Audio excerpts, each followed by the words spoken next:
जय हिंद विद्यार्थी मित्रांनो, इव्होलर्न अकॅडमीमध्ये तुमचे सर्वांचे स्वागत आहे।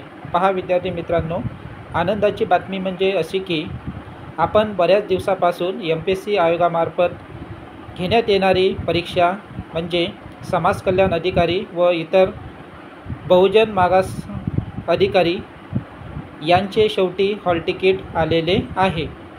आजच हे हॉल तिकीट आपल्या MPSC लॉगिन ID वर आपल्या आलेले आहे आणि बऱ्याच दिवसापासून या परीक्षेची आपण वाट पाहत होतो आणि या अगोदर सुद्धा ही परीक्षा 19 मेला होणार होती, पण निवडणुकीच्यामुळे ही परीक्षा पुढे ढकलण्यात आली आणि शेवटी आज या परीक्षेचं प्रवेशपत्र आपल्या लॉगिन ID वर उपलब्ध झालेले आहे। पुढची स्क्रीन पहा आता स्क्रीनवर आपल्याला आपलं हे हॉल तिकीट आहे। वरचं हे एका विद्यार्थ्याचं हॉल तिकीट आहे जे मी आताच डाउनलोड केलेलं आहे आणि वरची त्या विद्यार्थ्याची माहिती मी हाईड केली आहे आणि खालचा जो महत्त्वाचा भाग आहे तो तुम्हाला आपल्या स्क्रीनवर दाखवत आहे। परीक्षा दिनांक तुम्हाला दिसत आहे 18 ऑगस्ट 2024। नंतर तुम्हाला सकाळी रिपोर्टिंग टाईम तुम्हाला दिसत आहे 9:30 वाजताचा, बरोबर आहे। 9:30 वाजता आपल्याला परीक्षा केंद्रामध्ये यायचं आहे। त्यानंतर आपल्याला रूममध्ये प्रवेश अंतिम हा 10:30 वाजताचा दिसत आहे। 10:30 वाजता आपल्याला रूममध्ये घेणार आहे आणि आपली प्रत्यक्षात एक्झाम 11 ते 12 या कालावधी दरम्यान आपली एक्झाम होणार आहे।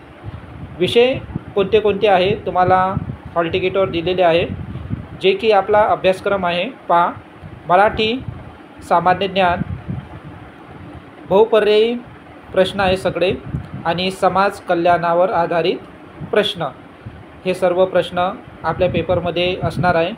त्याचबरोबर हे जे सर्व प्रश्न आहे वस्तुनिष्ठ स्वरूपाचे आहे आणि हे जे प्रवेशपत्र आहे आपल्या MPSC लॉगिन ID ला आलेले आहे, म्हणजे जे आपण MPSCचं अकाउंट बनवलेलं आहे त्यावर आपल्या अकाउंटमध्ये जाऊन आपल्या अकाउंटमध्ये हे प्रवेशपत्र आलेले आहे।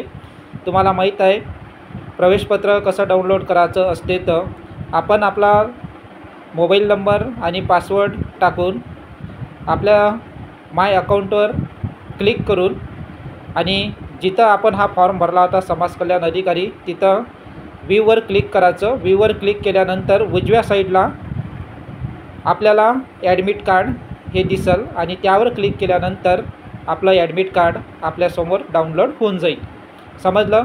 आणि सर्वसाधारण सूचना आपल्याला माहीतच असते, परीक्षेला जाताना आपल्याला आपला एक ID प्रूफ ओरिजिनल घेऊन जायचा असते आणि एक झेरॉक्स आपण त्याच्यासोबत घेऊन जाणं गरजेचं असते, समजलं विद्यार्थी मित्रांनो।